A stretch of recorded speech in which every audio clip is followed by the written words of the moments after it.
रेणुका नगरात झालेल्या तरुणाच्या खुनाचा तपास वेगाने सुरू असून या प्रकरणी प्रसाद लोंढे याला माढातून अटक करण्यात आली आहे। अटक केल्यानंतर त्याला दुपारी प्रथम वर्ग न्याय दंडाधिकारी SR सातभाई यांच्या समोर उभं करण्यात आलं असता त्यांनी त्याला 3 दिवसांची पोलीस कोठडी सुनावली।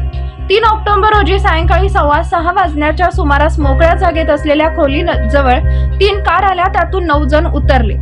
खोलीत जाऊन त्यांनी आतमध्ये बसलेल्या तरुणांना लाकडी काठ्या, लोखंडी रॉड आणि कोयत्यानं मारहाण करण्यास सुरुवात केली आहे। मारहाणीत अथर्व दिनेश जाधव वय वर्ष 19 राहणार सरस्वती बिल्डिंग, अमृतनगर, विजापूर रोड हा तरुण गंभीर जखमी झाला होता।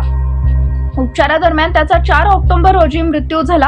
या प्रकरणी दिनेश प्रकाश जाधव वय वर्ष 50 यांनी दिलेल्या फिर्यादीवरून प्रसाद लोंढे, बाळू काळे, सागर कदम, केदार गुमटे, मनोज सूर्यराव उर्फ भाईजी, अजिंक्य शाबादे, प्रकाश शिंदे उर्फ बुद्ध जॉकी थोरात, विनायक जाधव आणि त्याच्या अन्य साथीदारांविरोधात खुनाचा गुन्हा दाखल करण्यात आला।